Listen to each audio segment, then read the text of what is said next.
பேசிக்கலாம், உள்ள வரைக்கலாம். போற்றி எந்நாட்டவர்க்கும் இறைவா போற்றி, ஏகம்பத்துரை எந்தாய் போற்றி, பாகம் பெண்ணுரு ஆனாய் போற்றி, காவாய் கனகத்திரளே போற்றி, கைலை மலையானே போற்றி போற்றி. திருச்சிற்றம்பலம்.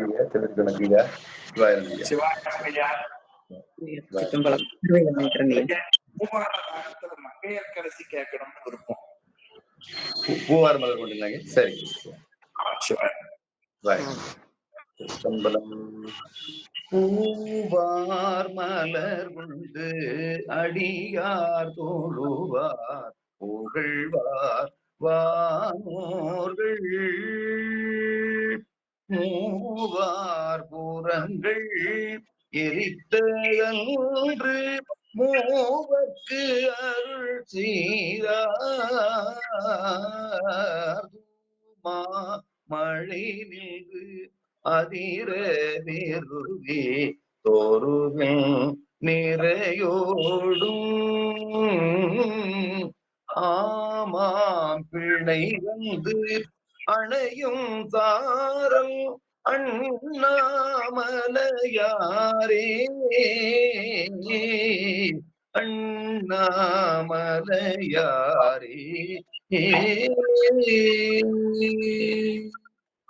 சிற்றம்பலம்.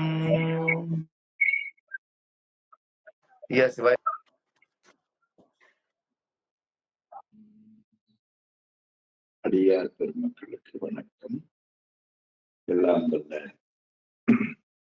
சிவகாமி அம்மையுடனாகிய அம்பலவான பெருமானது திருவருட் பெருந்தருணையினாலும் அருபான்மும்மை நாயன்மார்களது குருவருளினாலும் பேரூர் மணிவாசகர் அருட்பணி மன்ற அறக்கட்டளை நடத்துகின்ற சைவ பாட வகுப்பில் இந்த இணைப்பில் இணைந்து இறையருளை சிந்திக்க திருவருள் நமக்கு பேரருள் செய்து அதற்கு அருள் செய்த திருவருளையும் குருவருளையும் போற்றி கேட்டே சிவபுண்ணியம் பெறுகிற தொண்டர்களின் திருவடிகளையும் சிறமேல் கொண்டு மனம் மொழிமைகளாலே வணங்கி நண்பர்களே, நாம் படிக்கிற சித்தாந்த நூல்களின் உரையாசிரியரும் சைவ பாட வகுப்பின் நெறியாளருமான முதுபெரும் புலவர் முனைவர் சென்னியப்பனார் ஐயாவின் திருவடிகளையும் நூலாசிரியர் உமாபதி சிவம் அவர்களின் திருவடிகளையும் சிறமேல் கொண்டு மனமொழிமைகளாலே வணங்கி மகிழ்வோம். சிவபிரகாசத்தில முதல் விநாயகர் வணக்கப்பாடு. ஒளியான திருமேனி மெழுதானம் மிக மேவும் களியார வரும் யானைகள் நாளும் மறவாமல் அழியாளும் மலர் தூவும் அடியார்கள் புலமான வெளியார் வலிதாய வினை கூட நினையாவே.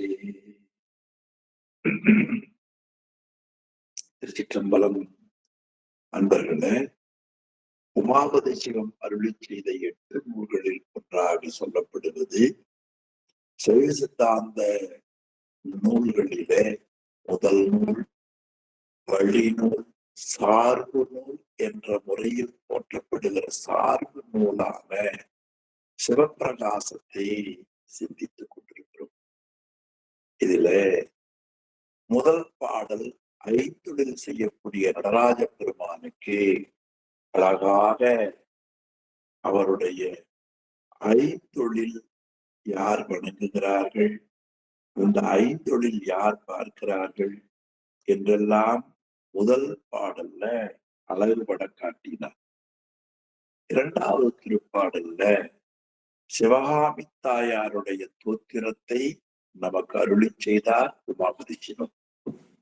3வது பாடல்ல விநாயக பெருமானுடைய கருணையை தோத்திரமாக அருளி செய்தார். 4வது திருப்பாடல்ல முருகப்பெருமானுடைய கருணையை நமக்கு தோத்திரமாக அருளி செய்தார். 5வது திருப்பாடல்ல அகச்சந்தான புறச்சந்தான ஆசிரியர் தோத்திர பாடல்களை நமக்கு அருளினார்.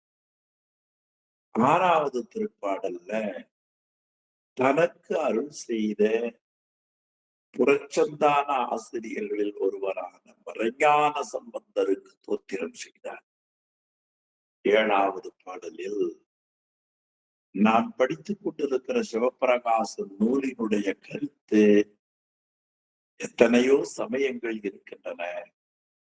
அந்த சமயங்களிலே சித்தாந்த திறன் அது உயிர்கள் தெளிவடையும் பொருட்டு இந்த சித்தாந்த திறன் இந்த பகுதியிலே நான் சொல்ல போகிறேன், விளக்கமாக சொல்லுகிறேன் என்று 7வது பாடல்ல காட்டினார்.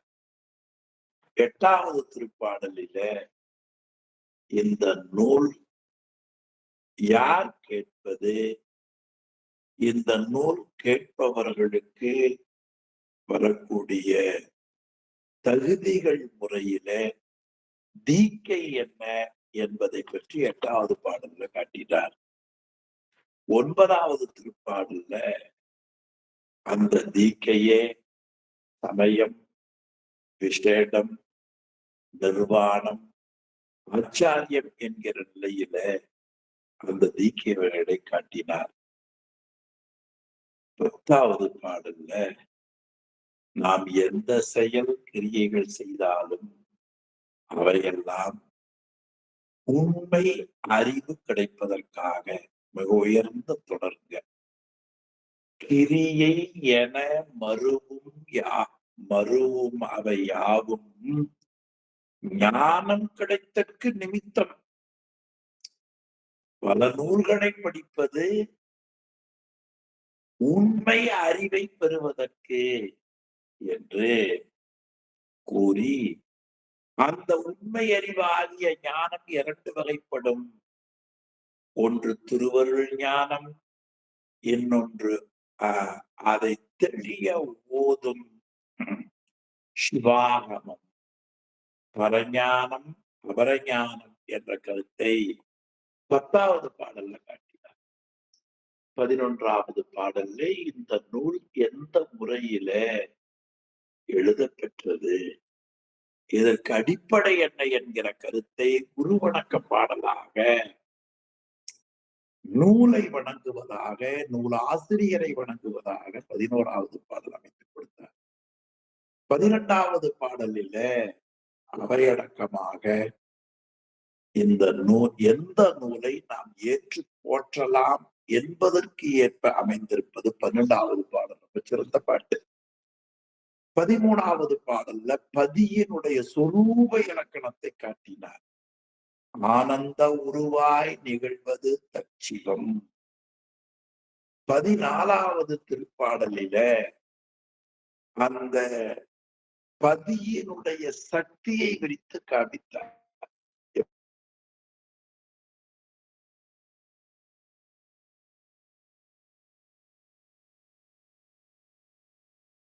ராஜன் துதி என்பது 13வது பாடலாகவும், சக்தி பாடலாகவும் இரண்டையும் நாம் பொருத்தி உரை கண்டால் மிக அருமையாக இருக்கும்.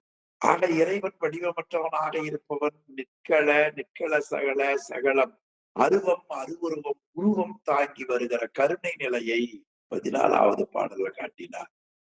15வது பாடல்ல அவன் நிமலன், அவன் நினைந்த வடிவை எடுப்பான். உயிர்களுக்காக அப்படி எடுப்பதால் முதல்வனுக்கு எந்த குற்றமும் வராது என்று 15வது காட்டினார். 16வது திருப்பாடலில அவன் கடவுளாகிய ஒருவன் தான் இந்த உலக பொருள்களை எல்லாம்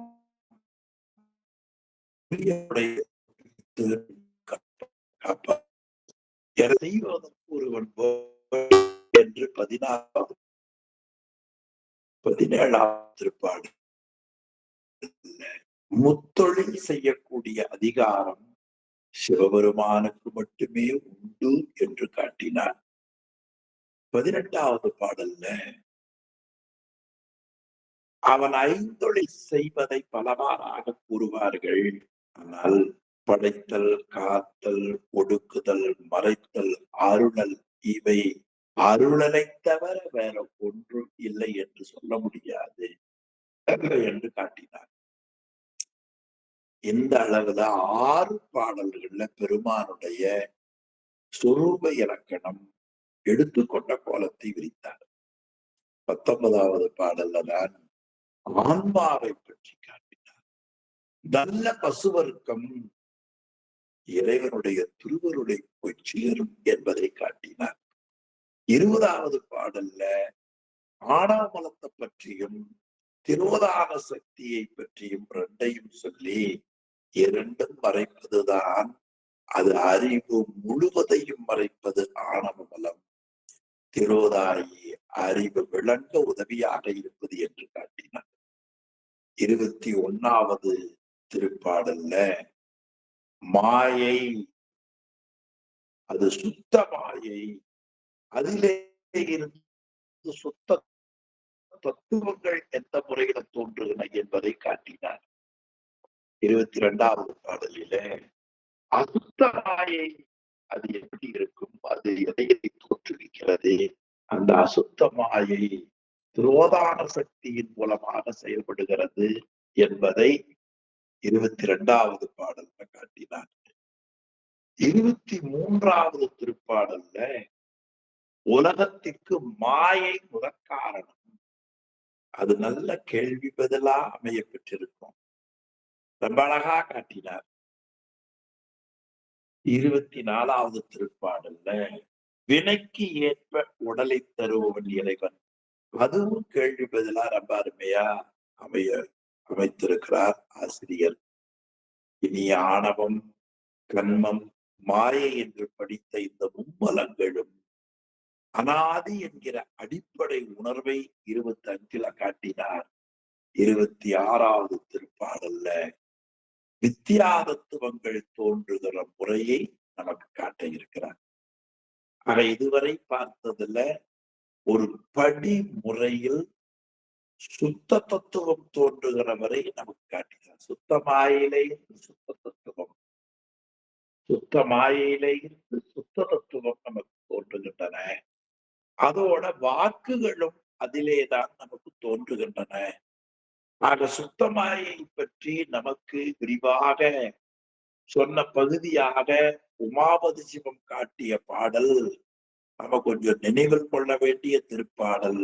ஏனெனில் அது 21வது பாடல்லதான் அதை காட்டுகிறார். அது வளா வகையில் பிந்துவிலே இருந்து அந்த வாக்குகள் முதலியவைகள் தோன்றும் என்பதை காட்டியிருக்கிற அருமை மிகச்சிறப்பாக இருக்கு. இனி வித்யாதத்துவங்கள் அஸ்தமாயையிலே தோன்றுகிற முறை, அதுக்கு மாயேயம், மாயையிலிருந்து தோன்றுவதால மாயேயம் என்று பெயர். அந்த மாயேயங்கள் எப்படி தோன்றுகின்றன என்பதை வித்யாதத்துவத்துல காட்டுகிறார்.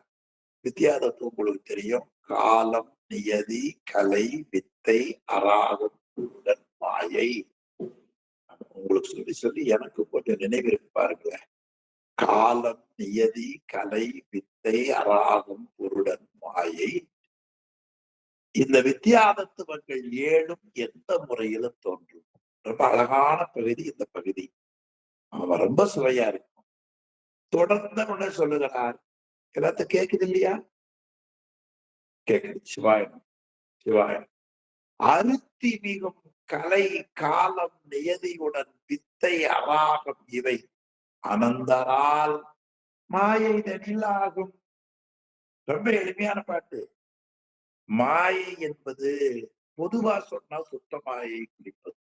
ஞாபகம் வைத்துக் கொள்ள வேண்டும். இந்த சுத்த மாயையில இருந்து அனந்தர், அனந்தர் என்பது அறிவு தலைவர்கள் பேர். அது பெரியவர்கள் அமைத்திருக்கிறார்கள். அவர்கள் மொத்தம் 8 பேர். அந்த 8 பேர்ல தலைவராயிருப்பவர் அனந்தர். அந்த அனந்தர் உடைய செயலால் உயிர்களுக்கே அருத்தி மிகும் போகத்தை, இச்சையை தூண்டுகிற கலை. உயிர் தன்னை தெரியாமல், மறந்திருக்கிற பொருளையும் தெரியாமல் ஆனந்தத்துக்குள்ள கிடந்தது. இப்ப இறைவன் முதல்ல கலைங்கிற தத்துவத்தை கொடுத்தார். கலை என்பது கலித்தல். எதுவும் தெரியாம கிடக்கிற ஆன்மாவுக்கு ஒரு சிறிய அசைவு வரும், அதுக்கு கலைன்னு பேர். அந்த கலையை கொடுத்தார். திருஞான சம்பந்தமூர்த்தி நாயனார் வரலாற்றுல ஒன்றை நினைவூட்டுவேன். அவர் இந்த வெப்பம் நெருப்பு வைத்தது பையவே சென்று பாண்டியனுக்காகவே பாடினார்.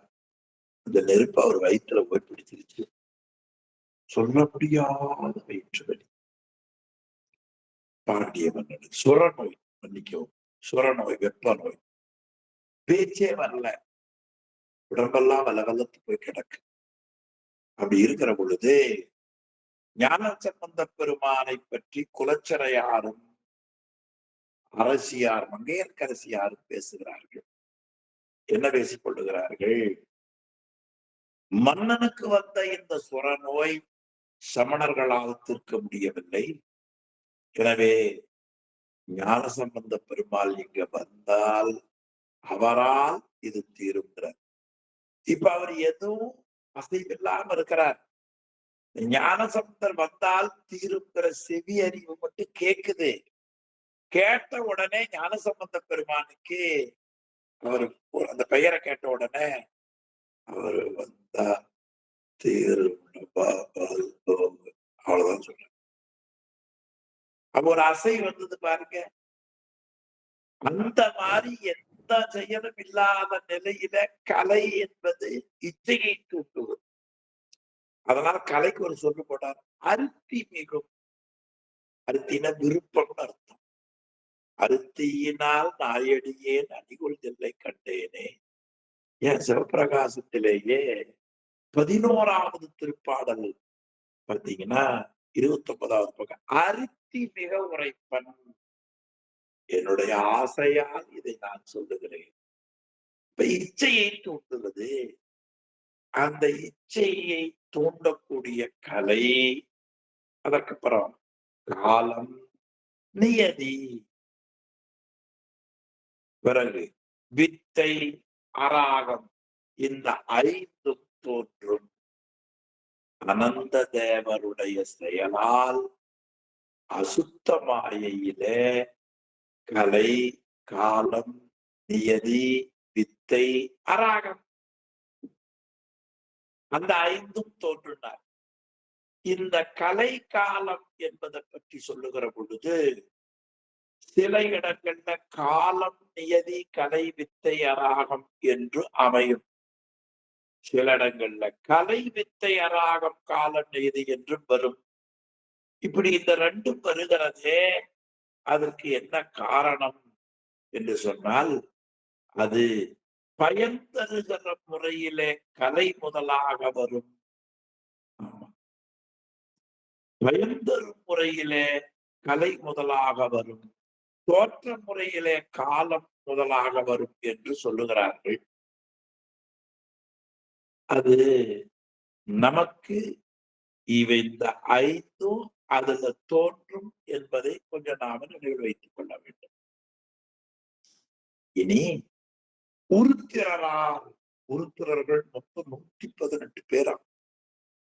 அது பிரளயாகலர்ல ஒருவர். அவர் அனந்த தேவர் என்பவர் விஞ்ஞானகலர்ல ஒருவர். இவர் பிரளயாகலர்ல ஒருவர், பலபரிவாக பெற்றவர், 118 பேர்ல ஒருவராக இருப்பவர். அந்த உருத்திரர்ல இருந்து, கலையிலே இருந்து மூலப்பிரகிருதி தோன்றும். அந்த மூலப்பிரகிருதியிலே இருந்து குணங்கள் தோன்றும். குணத்திலே இருந்து புத்தி தத்துவம் தோன்றும். புத்தி தத்துவத்திலே இருந்து அகங்காரம் தோன்றும். என்ன அழகான பட்டியல் பாருங்க. ஆக உருத்திரரால் கலையளனில் பிரகிருதி, மூலப்பிரகிருதி. அதிலே இருந்து குணங்கள் புலமாகும். அகங்காரம் புத்திதனில் உதிக்கும். இந்த அகங்காரம் தெரித்த இது உயிர்களுக்கு விளக்கமாக வருவதற்கு இது திரிவிதமாம். 3 விதம். சொல்லுங்க. திரிவிதமாம். அது தைசத அகங்காரம், வைகாரி அகங்காரம், திகழ்தரு பூதாதி அகங்காரம். அந்த அகங்காரம்ங்கிற சொல்லு இல்ல பாட்டுல. தைசத வைகாரி திகழ்தரு பூதாதி. அது எங்க இருக்கு? மேல இருப்பாருங்க அகங்காரம். அதான் சேர்த்து கொள்ளணும். இந்த அகங்காரங்கள் குணங்களின் சாயலாக இருக்கும். அது திருத்திய சாத்வீகம் தொடர்புடையது தைசத அகங்காரம். இதிலே இருந்து மனம், அடுத்து இந்திரியம், மனம், புத்தி, இந்திரியங்கள் இவையெல்லாம் அந்த இந்திரியங்கள்ல அறிகருவிகள் எல்லாம் இதுல தோன்றும் என்று ரொம்ப அழகான பகுதி இந்த பகுதி. எனவே வித்யாதத்துவங்கள் தோன்றுகிற முறையும், அதைத் தொடர்ந்து மூலப்பிரகிருதியும், அதைத் தொடர்ந்து குணத்தத்துவங்களும், அதைத் தொடர்ந்து அகங்காரங்களும், அதுல தைசத அகங்காரத்துல தோன்றுகிற அறிகருவிகள் தோன்றுகிற முறைகளையும் இந்த திருப்பாடல காட்டியிருக்கிறார். அதுல சோத்திராதி முதல், சோத்திராதினா காது முதலாக என்று அதற்கு பொருள். சோத்திரம்னா காது. காது வடமொழியில சோத்திரம், தொக்கு, சச்சு, சிக்கவை, ஆக்கிரணம், ஆக்கிரானம் என்று வடமொழியில சொல்லுவது. அது 55வது பக்கம் உரையாசிரியர் கீழிருந்து 2வது பத்தியில மிக அருமையாக நமக்கு காட்டியிருப்பதை நாம் பார்க்கிறோம். ஆமா.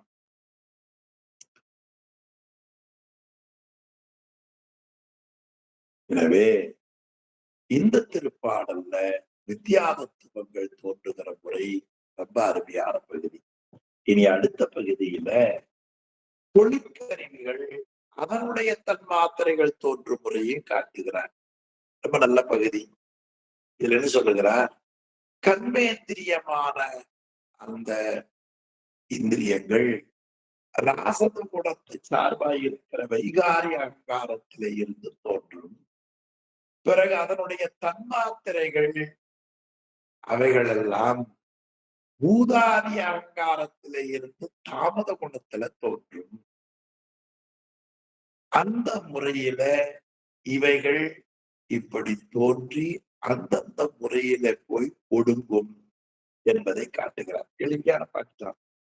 மன்னிய கர்மேந்திரியமான ராசதம். இந்த கருவி கர்மேந்திரியம் தொழில் கருவிகள். கர்மம் செய்வதற்கு, தொழில் செய்வதற்கு உதவியாக இருப்பதே இல்லையா? அது ராசதம் சேர் குணங்கள்ல ராசத குணத்தை மருவி இருக்கக்கூடிய வாக்காதி வைகாரி மருவி வரும் வைகாரி அகங்காரம் ராசத குணத்தோடு இயைந்து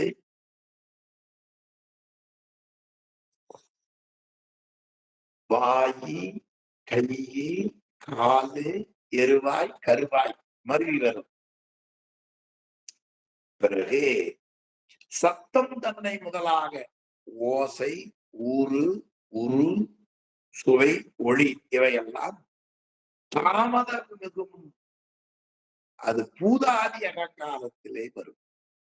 அதில் அந்த தன்மாத்திரையில இருந்து வானம், அனிலன காற்று, அனல் நெருப்பு, ஒரு தண்ணி, மண் சத்தம் இதெல்லாம் வரும். அதனில் வெளி என்பது வானம். வானத்துல இருந்து ஒன்று ஒன்று ஆகும் முறையில் வரும்.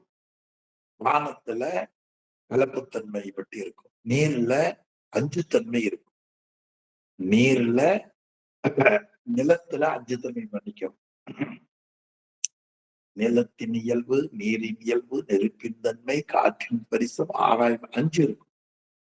அதுக்கப்புறம் நீர்ல 4, நெருப்புல 3, காற்றுல 2, ஆகாயத்துல 1. அது ரொம்ப அருமையா நமக்கு காட்டியிருக்கிறார்.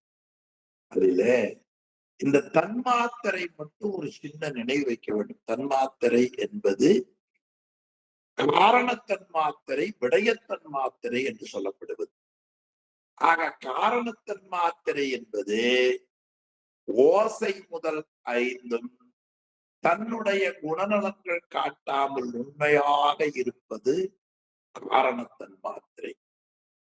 அதனுடைய குணநலங்கள் வெளிப்பட்டு பூதங்களாக தோன்றுவதற்கு காரணமாக இருப்பது விடயத்தன் மாத்திரை என்று இந்த தன்மாத்திரையில் 2 பிரிவுகள் இருப்பதை போற போக்குல உரையாசிரியர் நமக்கு இந்த தன்மாத்திரை வெறுகிற பொழுதே காரணத்தன் மாத்திரை, விடயத்தன் மாத்திரை இந்த 2ஐயும் நாம் நினைவில் கொள்ள வேண்டும் என்று காட்டுகிறார். ஆக ஓசை முதலாக இருக்கக்கூடிய அந்த தன்மாத்திரைகள் வெளியே தெரியாம உண்மையா இருந்தா காரணத்தன் மாத்திரை, வெளியே தெரிஞ்சா அது விடயத்தன் மாத்திரை. பூதங்களா தோன்றுகிற பொழுது அது பூதங்கள் தோன்றுவதற்கு காரணமாக இருக்கிற பொழுது விடயத்தன் மாத்திரை. அப்ப தொழிற்கருவிகள் நமக்கு ஆச்சார். இது கொஞ்சம் எளிமையான பகுதி தான். இது கொஞ்சம் விளக்கமா வேணும்னா பக்கம் 176, 176, 77வது பகுதியில அந்த பகுதி பார்த்தீங்கன்னா இறை உயிர் தலை என்ற முப்பொருள் உண்மையை கூறுவது சைவ சித்தாந்தம். அந்த முப்பொருள் உண்மைகளிலே தலையாகிய பாசம், மாயை, கண்மம், ஆணவம் மும்மலங்களும் அனாதி என்று நாம பார்த்தோம். அதுல மாயை என்பது சுத்த மாயை, அசுத்த மாயை. சுத்த மாயை குடிலை என்றும் சொல்லுவோம், விந்து என்றும் சொல்லுவோம். விந்து, குடிலை, சுத்த மாயை எல்லாம் ஒரு பொருள். அசுத்த மாயை, அந்த அசுத்த மாயை, அதோ மாயை, மாயை மூர்த்தி என்று சொல்லுவோம். அப்ப மாயை என்று சொன்னாலே அசுத்த மாயை குறிக்கும். மோகினி என்பது அசுத்த மாயை குறிக்கும். அந்த முறையில சுத்தமாயை, அசுத்தமாயை. இனி 21வது பாடல்ல பார்த்த பாருங்க. சுத்த மாயையிலே இருந்து நாத தத்துவம் தோன்றும். நாத தத்துவத்திலே இருந்து விந்து தத்துவம் தோன்றும். விந்து தத்துவத்திலே இருந்து சாதாக்கியம் தோன்றும். பிறகு ஈஸ்வரம், சுத்தவித்தை இவைகள் எல்லாம் நமக்கு தோன்றும். இதிலே நாதமும் விந்தும் அருவநிலை, சாதாக்கியம் அருவுருவம், ஈஸ்வரம், சுத்தவித்தை ஆகியவைகள் நமக்கு உருவ நிலைகளாக வருபவைகள். அது நிற்கள, நிற்கள சகல, சகல பெற்றியாமே என்று 14வது இல்ல 14வது பாடலை அது நமக்கு காட்டுகிறது. இனி அசுத்த மாயை, அதிலே இருந்து அனந்த தேவரால் கலை, காலம், நியதி, வித்தை, அராகம் ஆகியவைகள் நமக்கு தோன்றுகின்றன. அதிலே அராக தத்துவம், அதில் கலையிலே இருந்து பிரகிருதி தத்துவம் தோன்றும். பிரகிருதியிலே இருந்து குணத்தத்துவம் தோன்றும். குணத்தத்துவத்திலே இருந்து புத்தி தத்துவம் தோன்றும். புத்தி தத்துவத்திலே இருந்து அகங்காரம் தோன்றும். ஆக இந்த அகங்கார தத்துவங்கள் 3ஆக சொல்லப்படும். அவை தைசத அகங்காரம், வைகாரி அகங்காரம், பூதாதி அகங்காரம். தைசத அகங்காரம் சாத்விக குண சம்பந்தமுடையது. வைகாரி அகங்காரம் ராசத குண சம்பந்தமுடையது. பூதாதி அகங்காரம் தாமத குண சம்பந்தமுடையது. இந்த சாத்விக குண சம்பந்தமுடைய வைகாரி தைசத அகங்காரத்துல மனம், அடுத்து அறிகருவிகள் தோன்றும். வைகாரி அகங்கார ராசத குண சம்பந்தமுடையதிலே இருந்து தொழிற்கருவிகள் தோன்றும். பூதாதி அகங்கார தாமத குண சம்பந்தத்திலே இருந்து நமக்கு தன்மாத்திரைகளான ஓசை, ஊறு, ஒளி, சுவை, நாற்றம் தோன்றும். அதிலே இருந்து பூதங்கள் தோன்றும். ரொம்ப எளிமையான பகுதி எந்த பகுதி. இதுல வாரியார் சுவாமிகள் ஒரு அழகா சொல்லுவார். ராசத குணம் இருந்தா எப்படி இருக்கும், சாத்திய குணம் இருந்தா எப்படி இருக்கும், தாமத குணம். வெளியில போன கணவர் இந்த சிவகாமி சாப்பாடு ஆச்சா அப்படின்னு அவசரம் சாயங்காலம் போடுறேன் சத்தம் போடுவோம். அது ராசத குணமுடையதா இருக்கும். நீ சாத்தியை உனக்கு ஒரு மேற்கோள் காட்டுற சிவகாமி சாப்பாடு ஆச்சா கணவன் கேட்ட அப்பவே தயார் பண்ணி வச்சுட்டேங்க. இந்த இலையை எடுத்துட்டு வர்றேன், நெய் வச்சிருக்கேன், ஒதுக்கிட்டேன், அவங்க கை கழுவிட்டு வாங்க, உடனே சாப்பாடு. இது சாத்வி. தாமத குண அகங்காரம் சொல்லுவாரு, அது பூதாதி அகங்காரம் தானே. தாமத குண சம்பந்தமுடையது. சிவகாமி சாப்பாடாச்சா, என்ன அவசரம், இப்பதான் அரிசி வாங்க போறேன், அதெல்லாம் புடைச்சு எப்படியும் நாளை காலையிலுக்குள்ள டிஃபன் போட்டுறேன். தாமதம். இப்படி நம்முடைய அறிவில செயல்படுகிற அந்த வேகங்களுக்கெல்லாம் குண சம்பந்தம் நம்ம இன்றியமையாது. ஆனால் சைவ சித்தாந்தத்துல எங்கேயும் நவகரக இணைப்பை எங்கேயும் காணும்.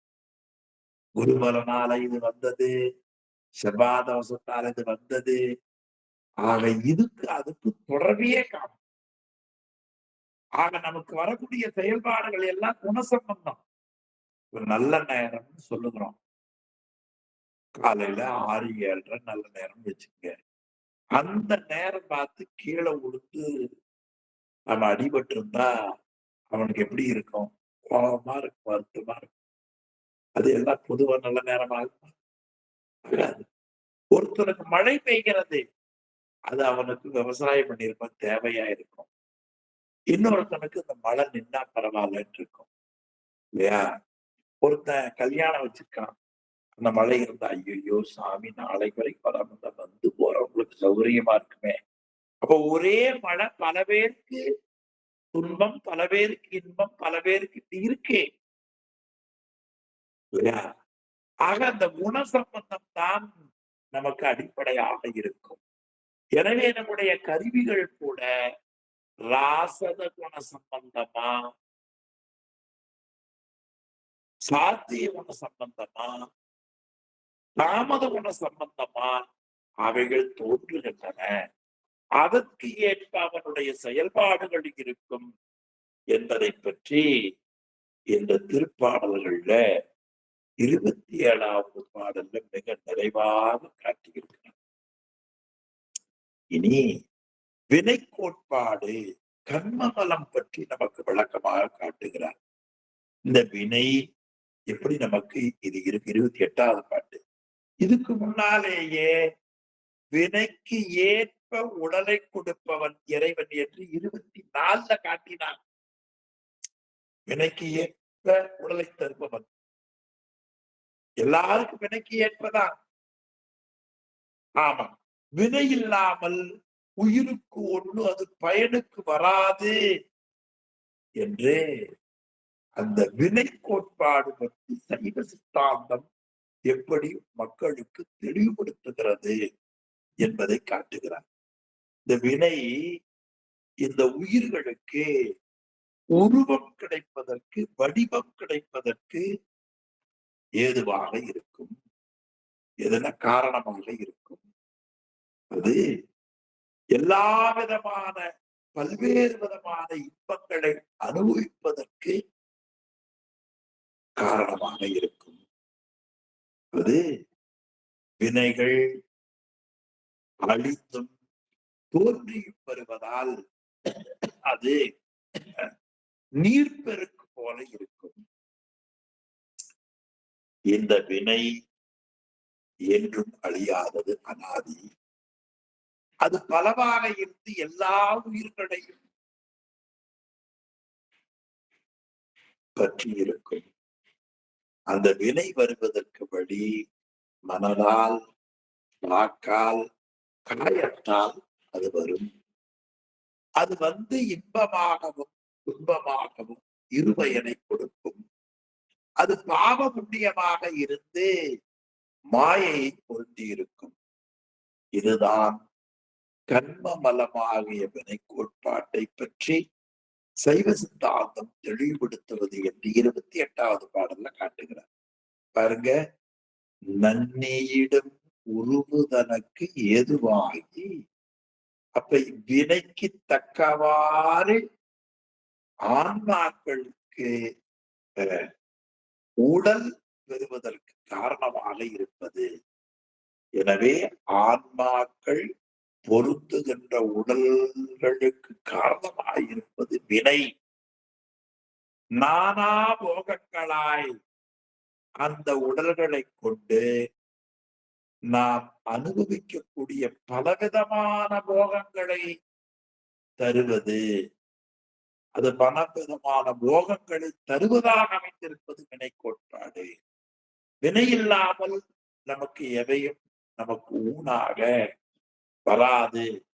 வினைதான் எல்லா செயல்களுக்கும் காரணமாக இருக்கும் என்று 24வது திருப்பாடல்ல வினைக்கு ஏற்ப இறைவன் நமக்கு உடம்பை அமைக்கிறான் என்று பார்த்தோம். இனி நாசோற்பத்தி பண்ணி வரும் இந்த வினை அழியும், பிறகு வருவினை வரும்.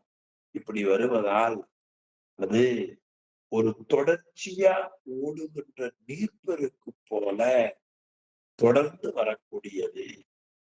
அது பலவாகி இருக்கும். அது பலவிதப்படுவதாய் ஆன்மாக்கள் தோறும் தொடர்ந்து செறிந்திருப்பது. அனாதியாய் பலவாய் அணுக்கள் தோறும் படர்வது ஆகியிருக்கும். அணுக்கள்னா ஆன்மா. எண்ணி வரும் மன வாசக கண்மத்தால் இயற்றும். ஆக நாம் நினைக்கக்கூடிய மனம் என்றதெல்லாம் நினைத்தல். மனம், வாக்கு, பிறகு உடம்பு. மனம்னா எண்ணுதல், வாசகம்னா வாக்கு, மன வாசக கண்மத்தால் இயற்றும் உடம்பால் செய்யப்படும் இயல்பாக இருக்கும். மதியமாய் இந்த வினைகள் யார் யார் என்ன செய்கிறார்களோ அது புத்தி தத்துவத்தை பற்றி கோடாக இருக்கும். மகிதம்னா புத்தி தத்துவம். பின்னால 59வது 2வது பத்தியில ஆசிரியர் காட்டியிருக்கிறார். மதியம்னா மறந்து போச்சுன்னா புத்தி தத்துவம். அது இருபயனாம். நல்வினை தீவினையாக இருந்து நல்வினையை புண்ணியம் என்றும் தீவினையை பாவம் என்றும் பாவ புண்ணியமாக இருக்கும். பாவ புண்ணிய வடிவமாக இருக்கும். இந்த உலகம் பேரழிவு காலத்திலே அது மாயையில போய் தங்கி இருக்கும். மீள தோன்றுகிற பொழுது அந்தந்த ஆன்மாவுக்குரிய அந்தந்த வினைகள் அங்கங்க போய் சேர்ந்து. எவ்வளவு பெரிய வேலை பார்த்தீங்களா? நீங்க நினைச்சு பாருங்க. வீட்டுல டிஃபன் பண்ணி வச்சா 4 பேர்ல இருப்பாங்க. அந்த 4 பேருக்கு குடுக்க மறந்துடுவான். ஒருத்தருக்கு சாம்பார் ஊத்த மறந்துடுவான் இல்லையா? சமைக்கிற போது உப்பு போடவே மறந்துடுவாங்க. இவ்வளவுதான் நம்முடைய அறிவு. அதான் பெருமான் ஒவ்வொரு உயிருக்கும் அவரவர்கள் செய்த வினையை அவரவர்களுக்கே கிடைக்கும்படியாக செய்யக்கூடிய வேலை மிகப்பெரிய நிர்வாகம் சுவாமியுடைய. இவ்வளவு சங்கல்ப மாத்திரையில அவர் செய்து வருகிறார். எனவே மாயையில வினைகள் தங்கி இருக்கும். பொருந்தும், மாயை மீறி பொருந்தும். இது வினை கோட்பாடு, கர்ம பலத்தை பற்றி சைவ சித்தாந்தம் சொல்லுகிற உரை என்று ரொம்ப அழகான பகுதி இது. எனவே இந்த பாடலின் விளக்கம் 58வது பக்கம் இன்னும் தெளிவாக ஆசிரியர் காட்டியிருக்கிறார். ஓய்வு இருக்கிற பொழுது கொஞ்சம் கூடுதலாக நீங்கள் தெரிந்து கொள்ள வேண்டும். என்றால் வினையை பற்றி எல்லா சமயத்தினரும் சொல்லுகிறார்கள். ஆனால் அந்த வினைக்கு கழுவாய் இறைவனை வழிபடுதல் தான். பிராயச்சித்தம் நமக்கு ஆகாது. அதை பின்னால பார்க்க போறோம். அவ்வினைக்கு இவ்வினையாம் என்று சொல்லும் அகுதறிவி உய்வினை நாடாதிருப்பதும் தமக்குணம் என்றே கைவினை செய்து எம்பிரான் களல் போற்றுதும். ஆக நாமே மலரெடுத்து பெருமானுக்கு அர்ச்சனா அதிகாரம், மந்திர அதிகாரத்தை பெற்று வழிபடுதல் தான் வினை நீங்க வழி என்று நமக்கு நூல்கள் சொல்லுகின்றன. வள்ளுவ பெருமான் கூட இருள் சேர் இருவனையும் சேரா இறைவன் பொருள் சேர் புகழ் புரிந்தார் அப்படிங்கிறார். இறைவனுடைய பொருள்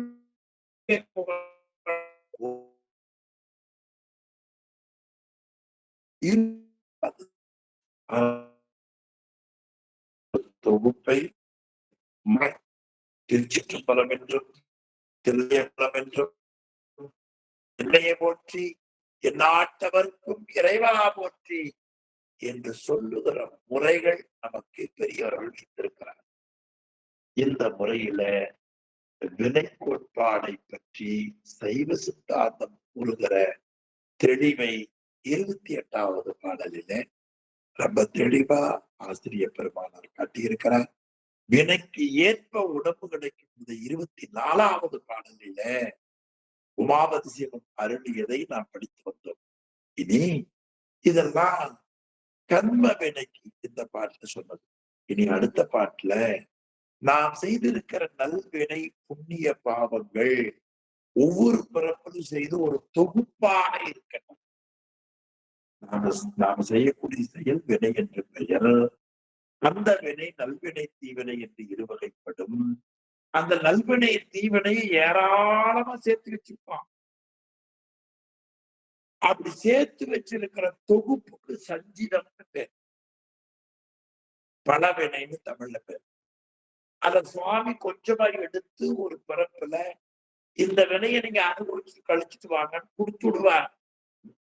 அது நுகர் வினை அல்லது பிராரத்தம் என்று பெயர்.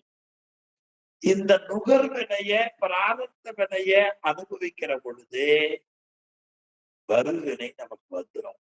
அதுக்கு ஆகாமியம் வருவினை என்று பெயர். இப்ப நல்வினை தீவினை பாவ புண்ணியங்களான தொகுப்புக்கு சஞ்சிதம் பலவினை, பிறகு நுகர்வினை, பிறகு வருவினை. அப்ப மூணா காமிக்கிறார். சரி, அதுல பலவினையும் நுகர்வினையும் எப்படி நமக்கு அனுபவத்துக்கு வருகிறது, எப்படி இருக்கும் என்று இந்த திருப்பாடல்ல காட்டுகிறார். இந்த ஒரு அடிப்படை நல்லா ஞாபகம் வச்சுக்கணும். நல்வினை தீவினை என்பது நாம் செய்கிற செயலுக்கேற்ப அமையப்பெறுவது. இந்த நல்வினை தீவினையினுடைய தொகுப்பு தான் பலவினை. அந்த தொகுப்புல கொஞ்சமா எடுத்து கொடுத்து அனுப்புது நிகழ்வினை, நுகர்வினை, பிராரத்த வினை. இந்த பலவினையையும் நுகர்வினையையும் காட்டுகிறார்.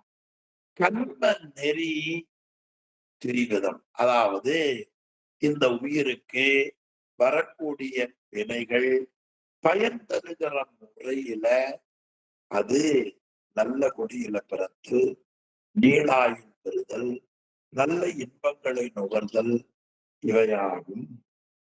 இந்த மூன்றும் ஒரு ஆன்மாவிலை வந்து சேர வேண்டும் என்று சொன்னால் அதற்கு பலவினைதான் காரணம். ஊழ்வினை இல்லாமல் உயிருக்கு எதுவும் வந்து சேராது. அந்த வினைப்பயனும் முறையில்லாமல் அந்தந்த பக்குவத்துக்கு ஏற்ப முன் செய்தது பின்னும் பின் செய்தது முன்னும் ஆக மாறி வரும். ஆன்மாக்கள் செய்த நன்மை தீமைகளுக்கு ஏற்ப அந்த வினைப்பயன்கள் தெய்வத்தால் வரும், பஞ்சபூதங்களால் வரும், உயிர்களால் வரும். இப்படி பஞ்சபூதங்களால் உயிர்களால் வருவது மட்டுமல்லாமல் அறிவுடைய பொருளால் வரும், அறிவற்ற பொருளால் வரும். அறிவுடைய பொருளால் வரும், அறிவற்ற பொருளால் வரும். நன்மை தீமைகளை செய்து வரக்கூடிய இந்த உயிருக்கு இந்த பிறவியில் அனுபவிப்பது ஆராய்ந்து பார்த்தால் முற்பிறப்புகளில் செய்த வினைதான் பயனாக வரும் என்பதை இந்த பாடல்ல காட்டுகிறார். பாடல் பார்ப்போம்.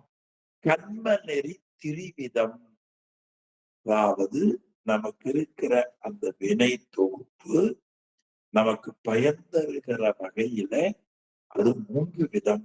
அவை சாதி, ஆயுள், போகம், கடனது என வரும். சாதி என்பது உயர்ந்த நிலைன்னு பேருங்க.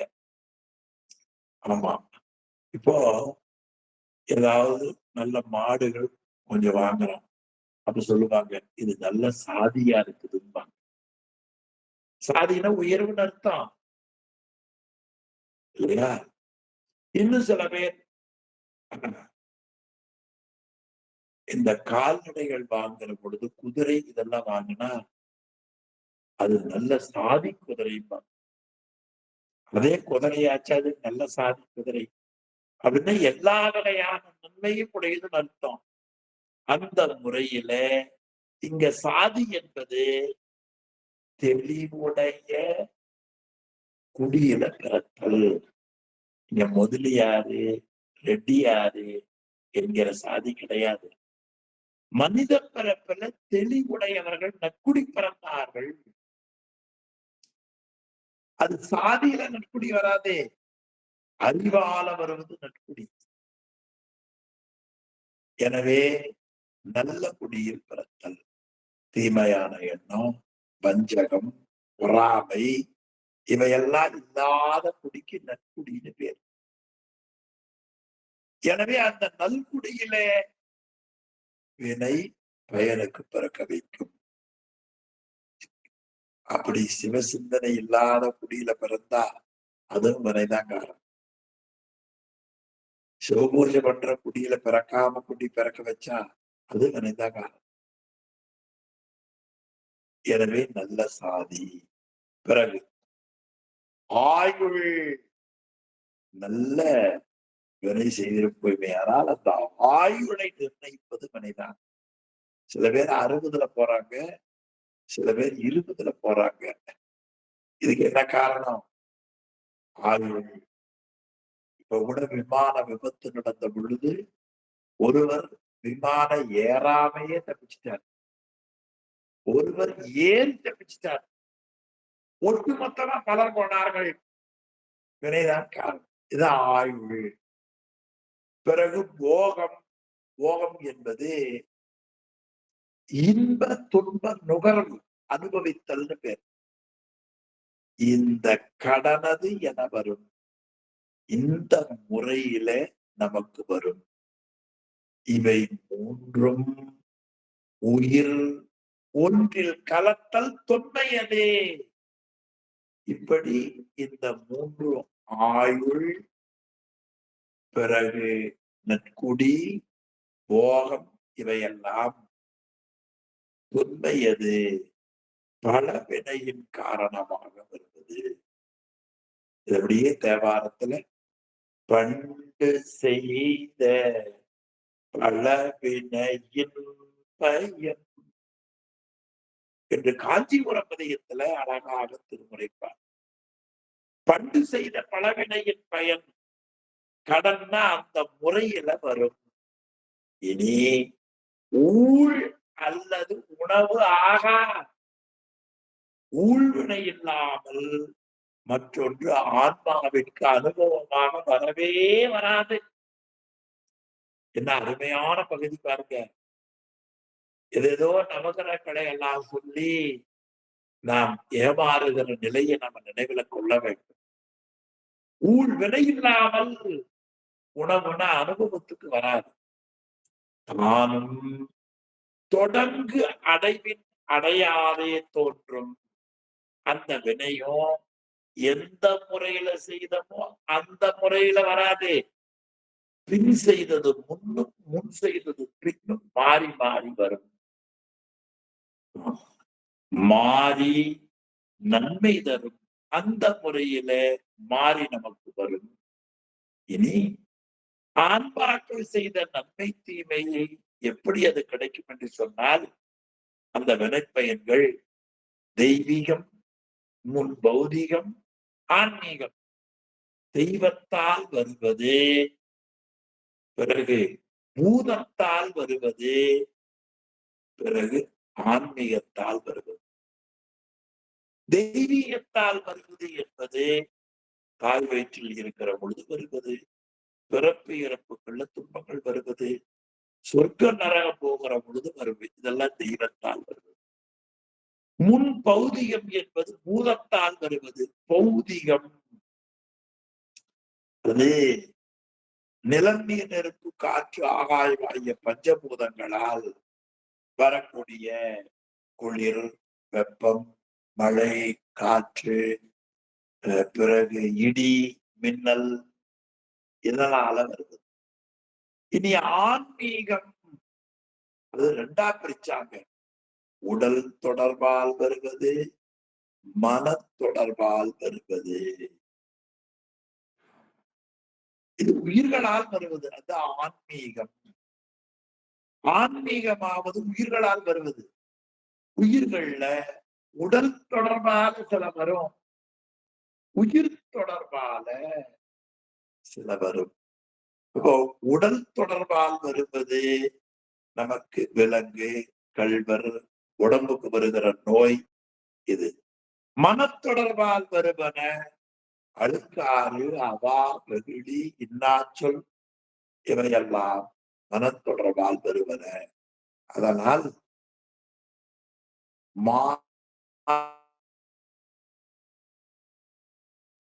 ஆன்மீகமா இது தகையில் உறும் அசேதன சேதனத்தால் சாரும். ஆமா, அது எப்படி வரும் என்று கேட்டால், தகையில் உறும் அப்படி அவை நமக்கு வருகிற பொழுது, தகையில் உறும் அந்த வினைகள் வந்து சேருகிற பொழுது அசேதனத்தால வரும், சேதனத்தால வரும்.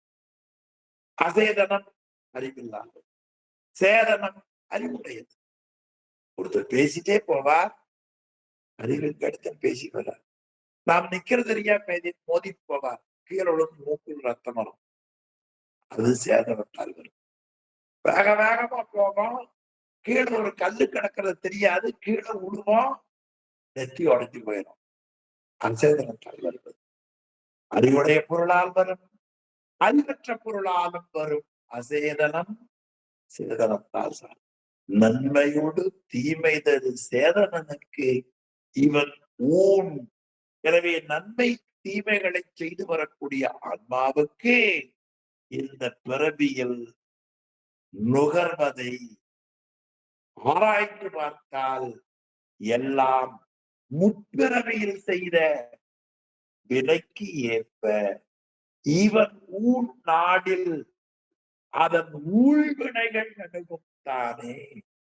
அந்த ஊழ்வினையின் செய்த பயனுக்கு ஏற்ப இவை அமையும் என்று பலவினையும் நுகர்வனையை பற்றியும் இதுல அளவுபட காட்டி. இனி எஞ்சி இருப்பது என்ன? வருவினை. இப்ப நாம் அனுபவிக்கிறதெல்லாம் பலவினை ஏற்ப நுகர்வினை தான்.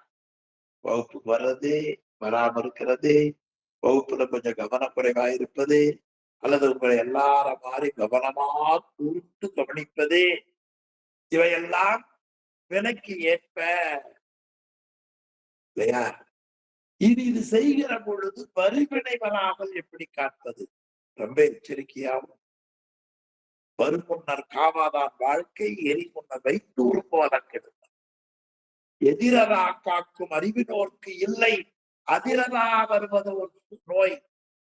பின்னால வருவத முன்னாலேயே தெரிந்து கொண்டு முன்னேற்பாடா இருக்கணும். அது பெரியாரை துணை கோடல்லையும் சொல்லுகிறார்.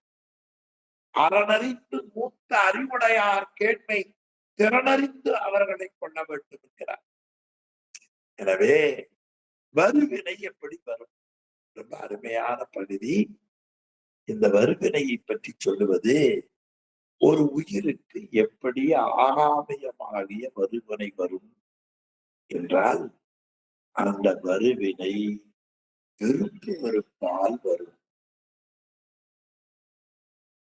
அது விருப்பு வெறுப்பால் வரும்.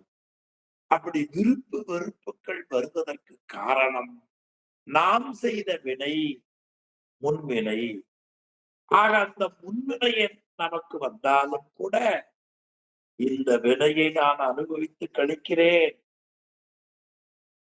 நானே துன்பப்படுகிறேன் என்று தன்முனைப்பாக நினைக்காமல், இது நாம் முற்பிறப்பில் செய்த வினைகளை இறைவன் நமக்கு கூட்டித் தருகிறார் என்று நாம் எண்ணுகிற பொழுது அந்த வருவினை வராது. இந்த வருவினை புத்திபூர்வமாக வரும், அபுத்திபூர்வமாக வரும். தெரிந்தே சிலது செய்வோம், தெரியாம சிலது செய்வோம்.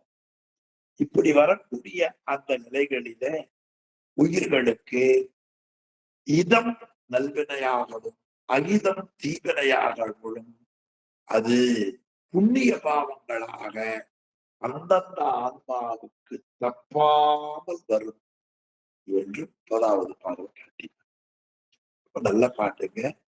30வது பாடல், மேலைக்கு வருவினை ஏதெனில் அங்கன் விருப்பு வெறுப்பு என அறி. இப்ப விருப்பு வெறுப்புதான் வருவினைக்கு காரணம்.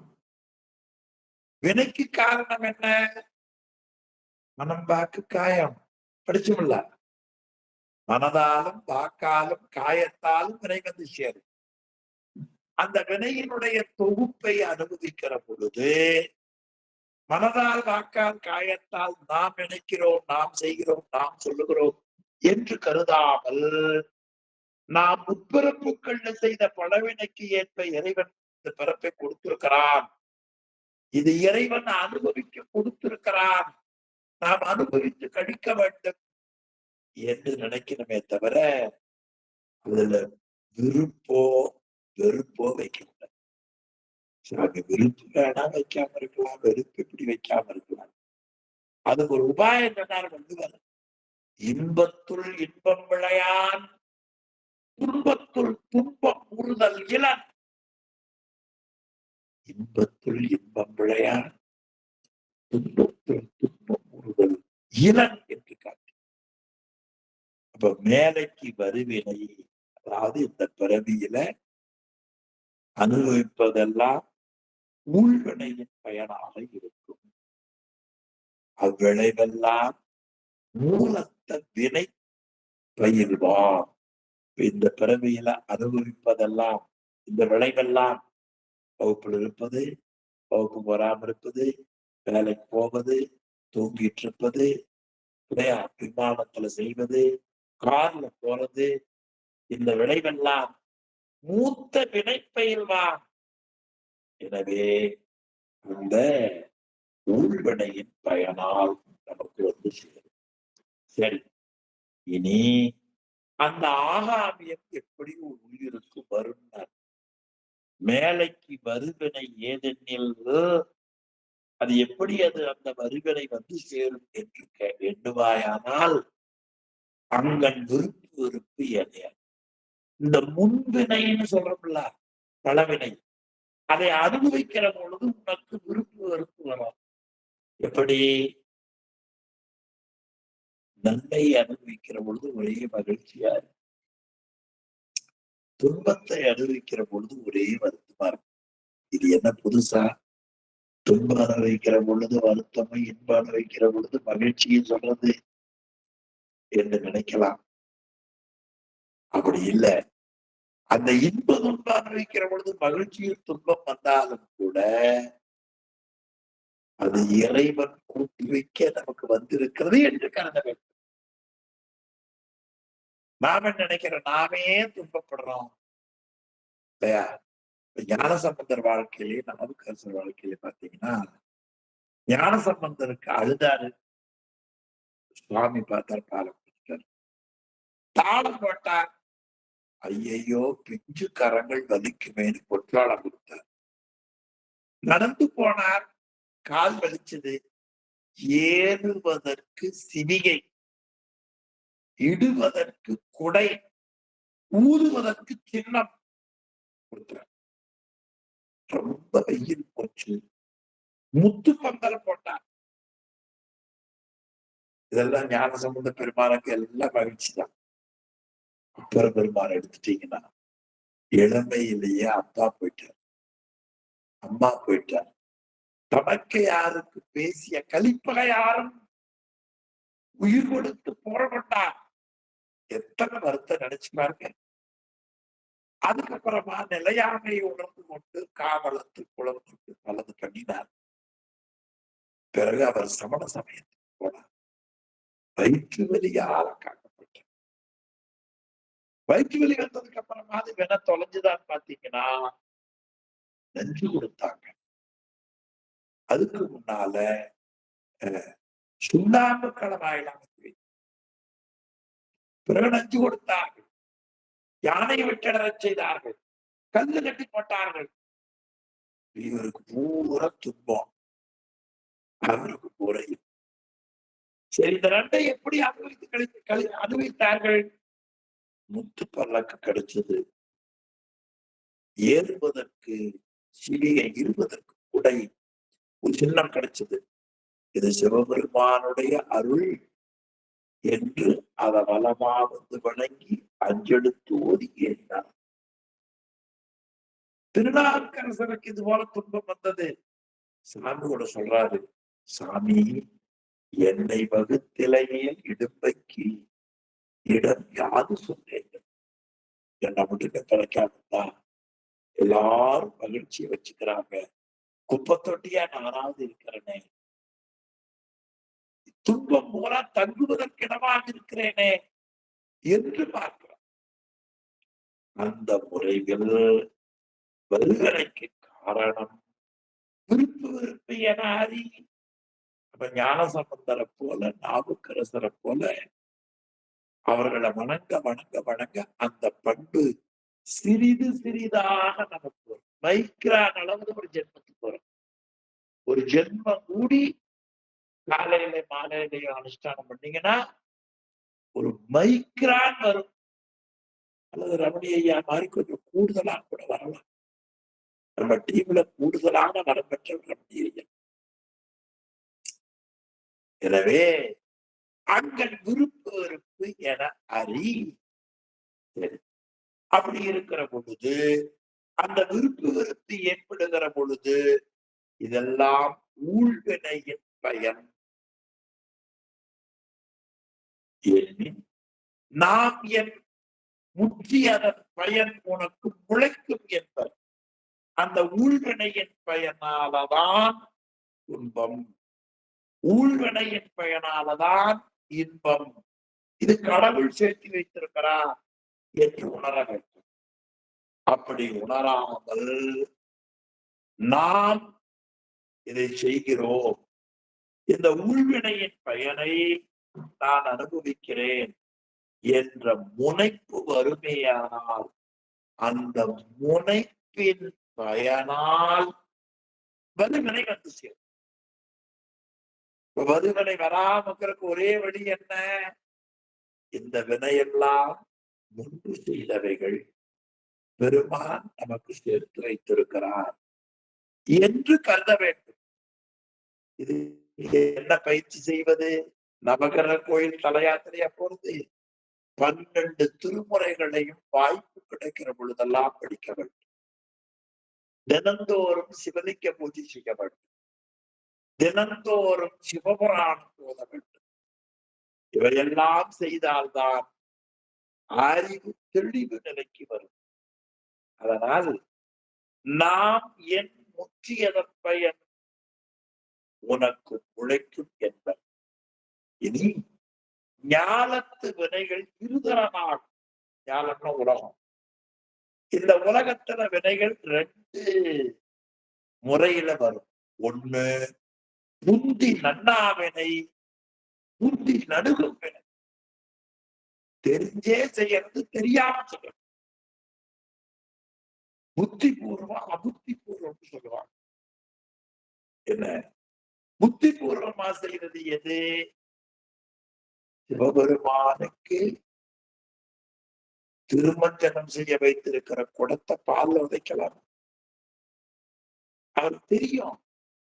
ஆனாலும் வளைச்சார் பாருங்க, கால் கட்டப்பட்டது. அபுத்தி பூர்வம் வேதாரண்யம் ஒரு பகுதி திருமறைக்காலன் வழங்கப்படுகிறது. சத்யா நிறைவேறும். சத்யா தொடங்கிய இடம் அது கடற்கரையில். அங்கே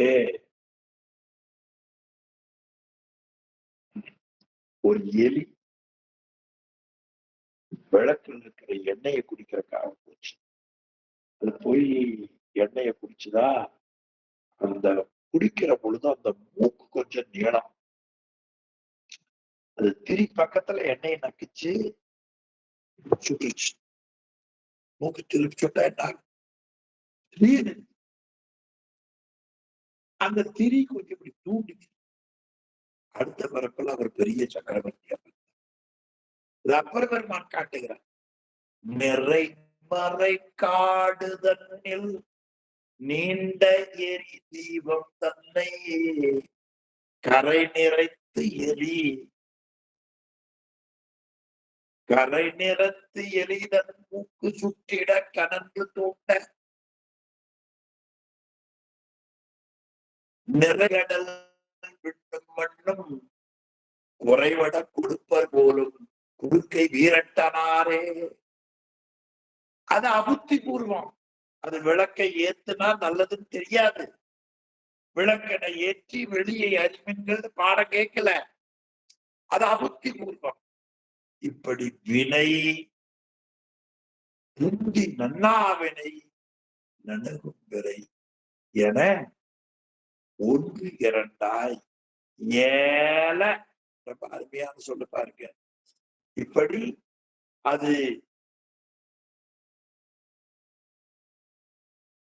பொருந்தாவில்லை என்று 2 2 இதம் அகிதமாய் நல்வினை தீவினைகளாகும்.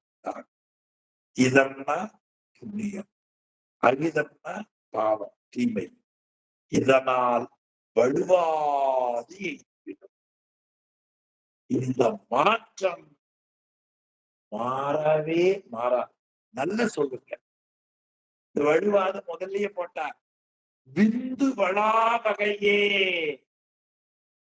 21வது திருப்பாடல்ல சூக்குமை முதலான வாக்குகள் எப்படி தோன்றும் என்ற பகுதியை சொல்லுகிற பொழுது விந்து வளா 46வது பக்கம் பார்த்தீங்கன்னா 3வது கடைசியில விந்து வளா, வளான வலுவாமல் அர்த்தம். அந்த வளாங்கிறது இங்க வலுவாதம் வந்துருச்சு பாருங்க. வலுவாதுன்னா அந்த மாறாமல் வளாவகை, அங்க வளாப்பட்டு இருக்கே. இங்க அதை தெளிவுபடுத்திட்டார் பாருங்க. ஐயா காமிச்சிட்டார். விந்து வளாவகை. வளா என்பதுன்னா விந்துல இருந்து தோன்றுகிற முறை மாறாமல் சூக்கும, பைசத்தி, மத்திம, வைகரி ஒரு 4 தோன்றும். அது அப்படியே இங்க வந்தா வளாவகை வழிபாடு எய்தியிடும் புண்ணிய பாவங்கள். இந்த நல்வினை தீவினைகள் இருந்து தப்பாமல் வலுவாது புண்ணிய பாவங்களால் ஆன்மாவை பொருத்தும். ஆக 29வது பாடல்ல பலவினை நுகர்வினை கூறி 30வது பாடல்ல வருவினையை அழகுபட உமாபதி சிவம் அறிவில் பதியும்படியாக சொல்லியிருக்கிறார். சரி, இந்த வினைகள் தெரிஞ்சு போச்சு சுவாமி. இந்த வினைகளுக்கு கழுவாய் ஏதாவது இருந்தா எல்லாரும் என்ன பொதுவா பாவம் நீங்களும் தான் சொல்லுவாங்க, தீவினை நீங்களும் தான் சொல்லுவாங்க, நல்வினையும் நீங்க வேண்டும், அது ஒரு பந்தம் என்று சொல்றது சைவசித்தாந்தம். அது பொன்விலங்கு இரும்பு விலங்கு. எந்த கோவிலுக்கு போனாலும் எனக்கு தெரிஞ்சு நீங்க எங்க கோவிலுக்கு போனாலும் புராணம் படிச்சாலும் பாவத்தை போக்கினான், பாவத்தை நீக்கினான், அரசர பதவியை பெற்றார், இப்படிதான் இருக்கு. வினையும் போக்கி வீடு பேர் அடைஞ்சான் எங்காவது இருப்பான். ரொம்ப கஷ்டம். ஏன்னா அந்த பகுதி மக்கள் கொண்டே போகல, பாவத்தை கழிச்சா போதுங்கிறது மட்டும்தான் தெரியுதே தவிர பிறப்பையே நீக்கணும் அறிவை பெரும்பாலும் நமக்கு சொல்லப்பட்ட நம்ம கேட்கல. ஒரு சில உங்கள யாராவது ஊர்ல கேட்டிருக்கலாம்,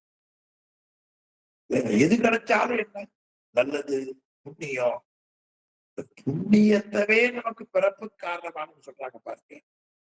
சரி, இந்த அறமும் பாவமும் எப்படி வந்து சேரும்? முதல்லயே பார்த்தோம், வினை எதுல வரும்? மனம், வாக்கு, காயம். அது வினை இல்லாமல் அது நமக்கு வந்து சேராது இல்லையா? சரி சுவாமி, இந்த வினையை நீக்கி வீடு பேரு அடையிறது சைவ சித்தாந்தம் சொல்லுகிறது. 60 விழுக்காடு புண்ணியம், 40 விழுக்காடு பாவம்னா 60ல 40 கழிச்சுட்டு 20 அனுபவிச்சா போதும் சைவத்தாந்தம் சொல்றதே இல்லை. நல்வினைய 60ஐயே அனுபவிச்சு கழிக்கணும், 40 விழுக்காடு பாவத்தையே அனுபவிச்சு கழித்தான். இதான் சைவ சித்தாந்தம் சொல்லுறது. எனவே அந்த வினைக்கு கழுவாய் வைதீக சமயத்துல ஆள் வைத்தோ பணம் கொடுத்தோ செய்யலாம்னு இருக்கு.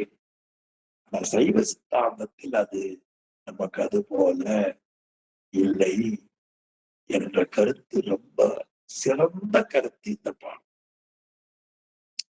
இந்த பாடல்ல பாடு பாருங்க.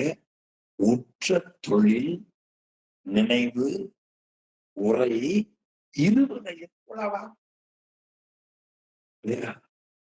உற்ற தொழில் உடம்பு பொருந்தி செய்யக்கூடிய அந்த தொழிலாலும் உரை மனதாலும், நினைவு மனதாலும், உரை வழக்காலும் இருவினை நல்வினை தீவினைகள் உலகம் உண்டாகும். இப்ப நல்வினை தீவினை எதனால் உண்டாகும்?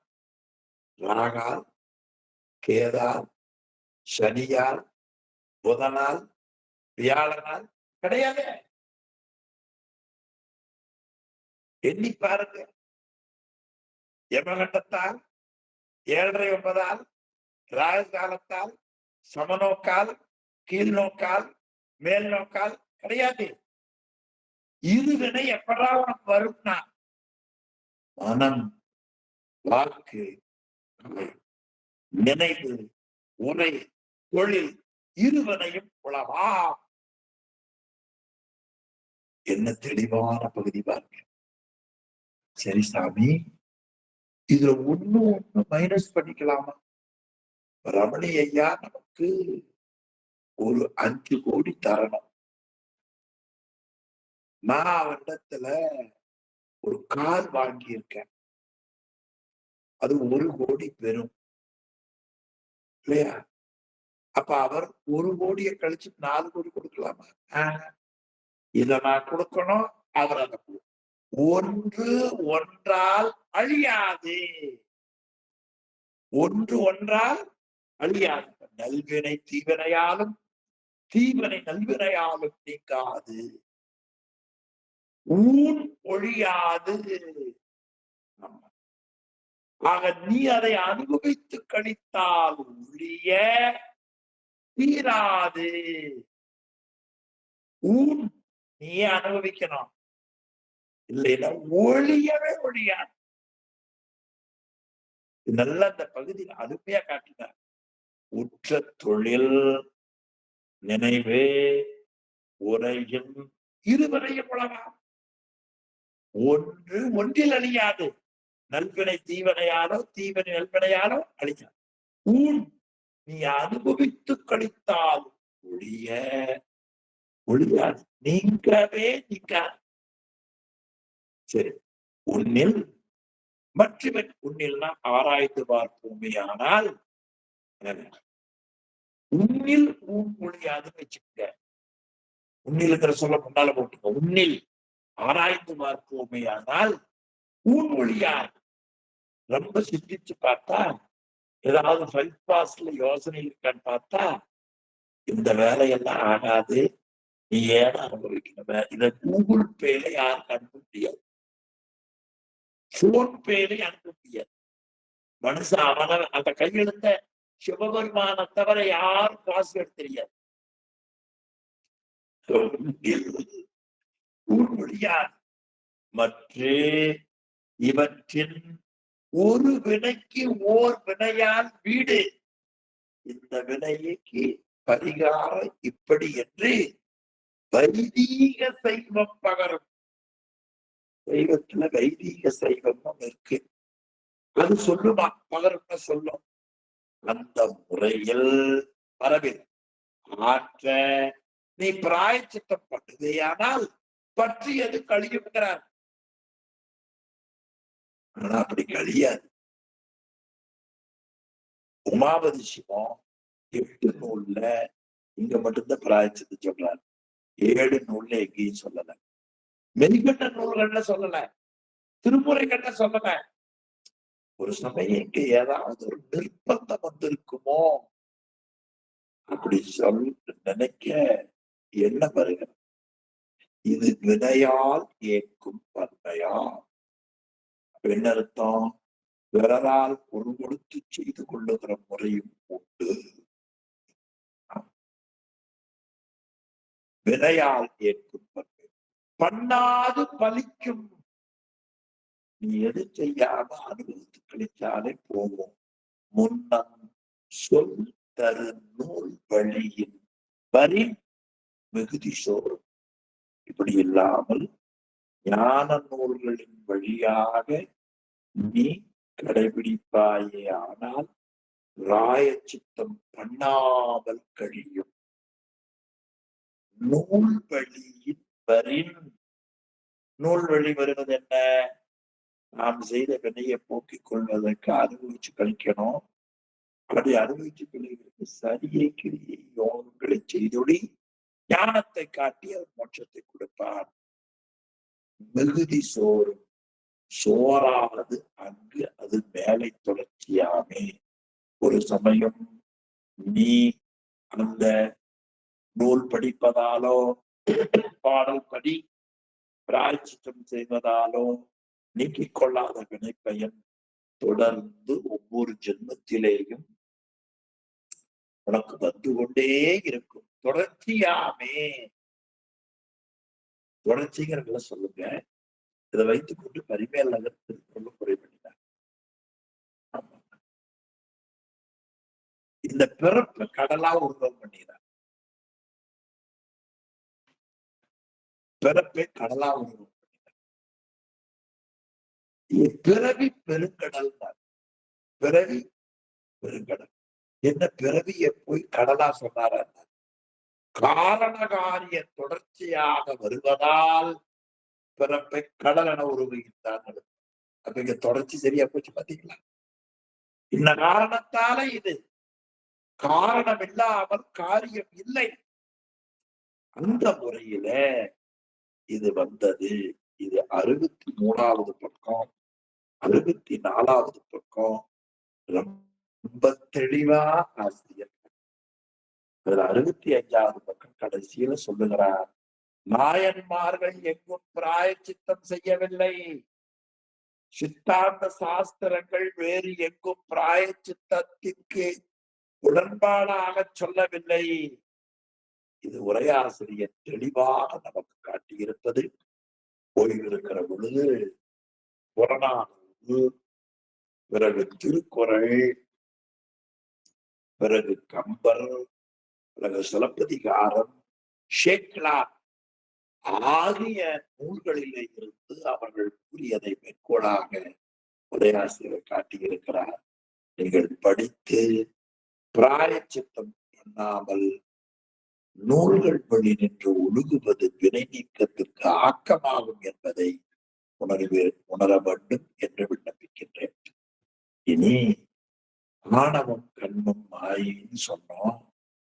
அந்த மலங்கள் 3 இல்ல, அது விரிச்சு சொல்ற பொழுது 5 என்பதை காட்டுகிறார். அது ஆணவம் 1, அதன் பிறகு திரோதானம் 1, பிறகு மாயை 1, கண்மம் 1, மாயையிலே இருந்து வரக்கூடிய மாயேயம் 1. மலம் மொத்தம் எத்தனை? 5. எளிமையான பாட்டு. மோகம் மிகும் உயிர்கள் தொழும் உடனாய் நிற்கும் மூல ஆணவம் 1. மோகம்னா மயக்கம் இருக்கும், அறியாமை. அந்த அறியாமை மிகும்படியாக ஆன்மாக்கள் தோறும் சகசமலமாக இருப்பது ஆணவ மலம். அது உயிர்கள் தோறும் உடனாய் நிற்கும் மூல ஆணவம் 1. ஆணவ மலமாச்சா? இந்த ஆணவ மலத்தோடு இருந்து இந்த ஆணவ மலம் பக்குவப்படுகிற வரை உதவக்கூடிய திரோதாயி மறைப்பு சக்தி 1. முயங்கி நின்று பாகம் மிக உதவும் திரோதாயி 1. அடுத்து பகர் மாயை 1. எல்லாராலும் சொல்லப்படக்கூடிய மாயை 1. அருமையா சொன்னார். பகர் மாயை 1. எனவே மாயை என்பது பகர் மாயை தான். 21வது பாடல்ல 22வது பாடல் சொன்னோம் இல்லையா? சுத்தமாயை அஸ்தமாயை எல்லாம் அந்த மாயை அஸ்தமா மாயை 1.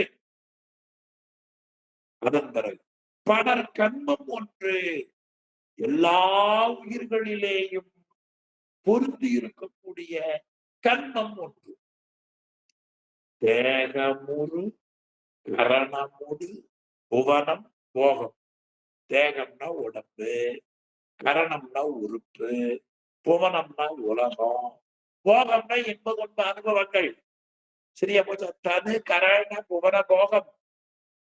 தேகம்னா தனு, தேகத்தோடு இருக்கிற கரணம், புவன உலகம், போகம் இந்த இன்ப துன்பம்.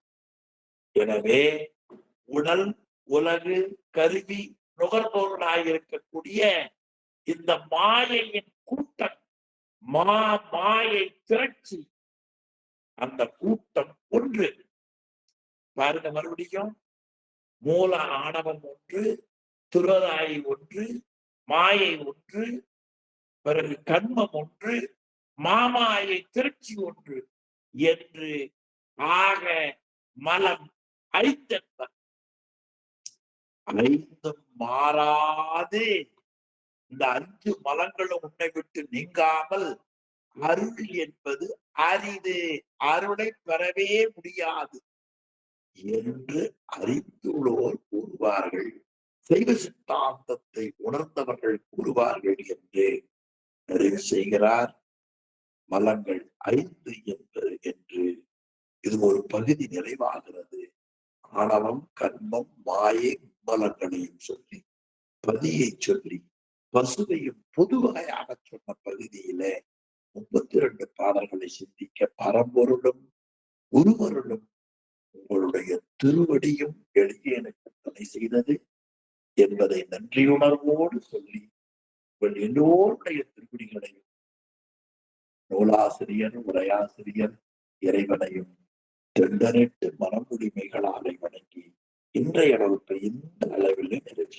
சிவாய் திருச்சிற்றம்பலம். ஓதவமூர்த்தி யார் வகுப்பு நிறைவு செய்தார்? ஐயா சிவாய நம ஐயா.